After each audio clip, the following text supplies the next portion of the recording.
How can we be almost out of capital? Did you mortgage our home? I want to renegotiate my lousy deal. I can't. Can't or won't? Ray. What? No! You build an empire by owning the land. You're not in the burger business. You're in the real estate business. Halo para maniak film, balik lagi sama gua di channel Up Media. Di konten kali ini, gua bakal rekap alur cerita dari film The Founder. Film ini berjudul The Founder yang artinya sang penemu. Film berdasarkan cerita nyata dari pendiri McDonald, McD atau McD, ya itulah sebutan orang-orang untuk restoran fast food tersebut. Yang kita ketahui, McDonald ini bisa kita temukan di perempatan jalan raya di seluruh dunia.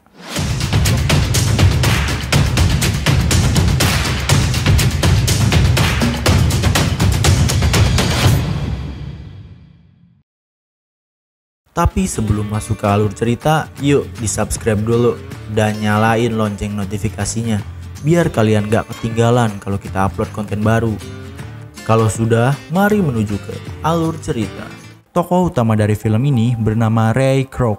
Diceritakan di awal, Ray adalah seorang sales mesin makanan atau mesin es krim atau sejenisnya, sedang berkeliling untuk menawarkan mesinnya kepada para owner pemilik restoran agar bisa memudahkan pekerjaan mereka dan membuat produksi mereka menjadi lebih efisien. Tapi tawaran Ray itu berujung ditolak dan dia berkata bahwa restoran itu akan tetap sepi jika tidak mempercepat produksinya. Ray pun keluar bersama dengan mesin yang dibawanya dan memesan makanan sambil menunggu di mobilnya. Ray pun kesal karena pesanan makanannya tak kunjung datang setelah menunggu 20 menit. Dan akhirnya Ray pun pergi ke restoran yang lain. Di restoran lain, Ray juga mengalami hal yang sama. Mesin fast foodnya tetap ditolak. Ray pun memesan makanan lagi di restoran tersebut. Dan bisa ditebakkan apa yang terjadi? Yaps, pesanannya pun lama sekali datangnya. Ketika akhirnya makanan itu pun datang, tetapi pesanannya tak sesuai dengan yang dipesan Ray. Ray yang memesan barbecue malah dikasih menu lain. Ray pun kecewa dan langsung pergi. Singkat cerita, di sebuah hotel tempat Ray menginap, Ray memutar sebuah kaset motivasi yang didengarnya setiap hari. Dan malam itu dia mendengarkan kembali sambil merenung. Suara dari kaset tersebut mengatakan bahwa orang yang gigih akan mengalahkan orang yang berbakat, mengalahkan orang yang berpendidikan, dan mengalahkan orang jenius sekalipun. Sambil tertidur, Ray pun merenungkan kalimat tersebut. Di pagi hari, Ray pun mulai menawarkan lagi mesin fast foodnya itu. Dan tetap berujung ditolak. Ray menelpon kantornya lalu meminta list restoran baru untuk dia kunjungi. Lalu resepsionis di kantornya mengatakan ada sebuah restoran yang memesan 6 mesin mixer sekaligus. Ray kaget karena untuk menjual satu mesin pun dia susah. Ray lalu meminta nomor telepon restoran tersebut. Kemudian menelpon restoran dan ingin berbicara dengan pemilik restoran tersebut. Tapi yang dikatakan si penerima telepon itu, pemiliknya ada 2 orang yang bernama Mac and Dick. Akhirnya Ray berbicara dengan Dick, tapi Dick terlihat sibuk karena banyak sekali pesanan yang dia dapat. Ray pun konfirmasi, apa benar McDonald pesan 6 mesin? Dick bilang salah. Justru McDonald pesan 8 mesin. Ray pun kaget dan meminta alamat McDonald.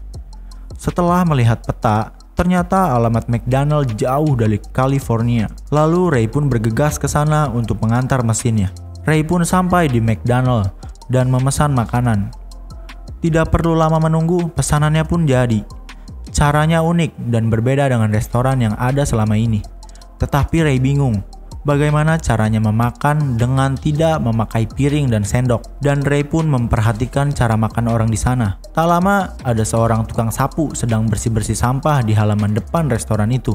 Petugas kebersihan itu menanyakan Ray, gimana rasa burgernya? Ray bilang bahwa ini adalah burger terenak selama ini yang pernah dia makan. Tapi Ray memperhatikan kembali.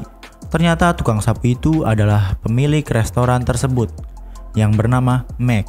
Yang menerima telepon tadi adalah Dick dan ini saudaranya Mac.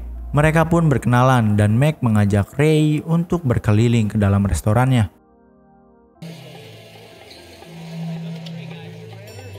Ray pun masuk dan melihat seluruh kegiatan yang ada di restoran. Dan Ray kaget, satu burger hanya butuh 30 detik untuk jadi. Mac bilang kecepatan adalah konsep utama dari restorannya. Ray pun kagum dan mengajak mereka berdua untuk makan malam bertiga.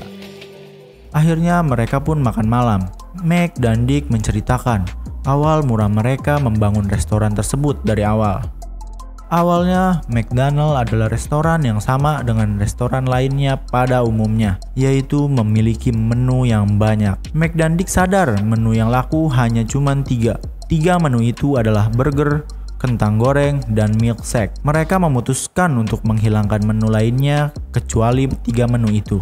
Tidak sampai di situ, Mac dan Dick ingin membuat suatu terobosan yang belum pernah ada sebelumnya di dunia ini, yaitu kecepatan. Setelah restoran sedang ramai-ramainya, mereka memutuskan untuk menutup restoran itu selama berbulan-bulan untuk merubah cara operasional dapurnya.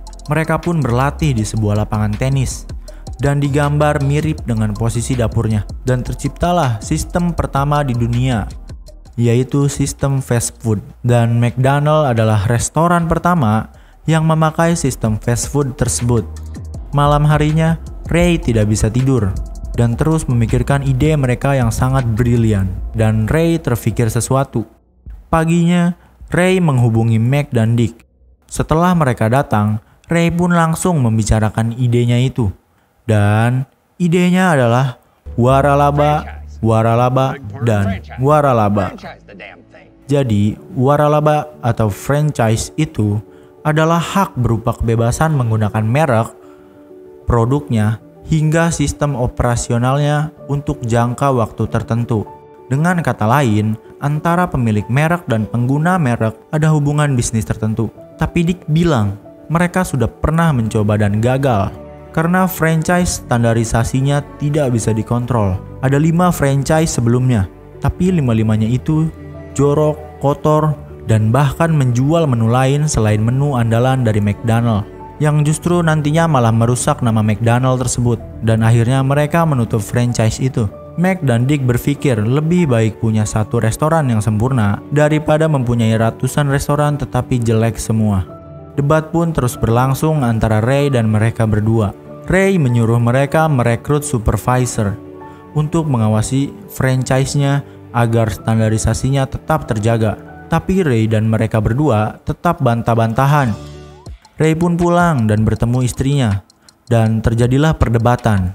Bisa dibilang keuangan Ray di situ udah cukup untuk pensiun, dan istrinya menyuruhnya untuk pensiun dan menikmati hasil jerih payahnya selama ini. Tapi Ray tidak mau karena masih mempunyai ambisi. Istrinya pun bilang, "Kenapa kata cukup tak pernah cukup untukmu?" Ray dengan tegas menjawab, "Tidak akan pernah." Ray bilang dia butuh istri yang selalu mendukung dia, bukan sama kayak orang lain yang selalu meremehkan Ray. Akhirnya Ray berhasil meyakinkan Mac dan Dick. Awalnya Dick ragu kalau Ray bakal berkhianat, tapi Mac menyuruh Ray untuk membuat perjanjian dan menandatanganinya, yang artinya mereka berdua bisa tenang karena sudah terikat hukum. Di situ pun Ray menggadai rumahnya dan berinvestasi di McDonald dan membuka franchise McDonald pertamanya. Di situ pun langsung ramai dan Ray tetap menjaga standarisasi McDonald biar sama dengan cabang pusatnya. Tapi Ray sering banget berdebat dengan Dick karena gagasan-gagasan baru dari Ray selalu ditolak dengan Dick, seperti kerjasama dengan Coca-Cola dan lain sebagainya. Ray marah dan tetap menerima keputusan Dick karena memaklumi Dick dulu pernah mempercayai seseorang dan McDonald-nya menjadi kacau. Dan sekarang Dick lebih berhati-hati. Setelah cabang pertama franchise itu akhirnya sukses, tapi Ray tidak berhenti sampai di situ. Jiwa salesnya terus-menerus membara, dan Ray selalu menawarkan teman-temannya untuk berinvestasi di McDonald untuk membuka cabang McDonald. Dalam sebulan, Ray bisa membuka 3 cabang McDonald sekaligus dari investasi teman-temannya. Setelah berjalan kurang lebih 1 minggu, Ray sedang mengecek cabang McDonald temannya itu. Di situ terlihat kacau dan tidak sesuai standarisasinya sama sekali. Ray pun marah dan memutuskan untuk mengelola sendiri cabang McDonald tanpa campur tangan investor. Suatu ketika saat Ray sedang di kantor, ada orang Yahudi yang menawarkan Alkitab kepada resepsionisnya. Lalu Ray bertanya, kenapa orang Yahudi menjual Alkitabnya orang Kristen? Orang Yahudi itu menjawab, dia butuh uang. Ray akhirnya merekrut orang Yahudi tersebut untuk menjadi supervisor. Dan ternyata sukses. Istri dari supervisor itu membantunya mempromosikan McDonald dengan membagikan permen-permen berlogo McDonald. Dari situ Ray merasa iri karena melihat suami istri itu. Dia melihat bahwa suami istri itu bisa kompak dan mendukung satu sama lain. Dan Ray merasa istrinya tidak mendukung kerjaannya sama sekali. Ray mulai berpikir bahwa orang yang taat agama cocok banget jadi supervisor. Karena jika dia patuh terhadap agama, dia juga akan patuh kepada standar tipe kerjaannya. Ray pun merubah cara dia untuk merekrut orang. Ray tidak lagi merekrut sembarang orang.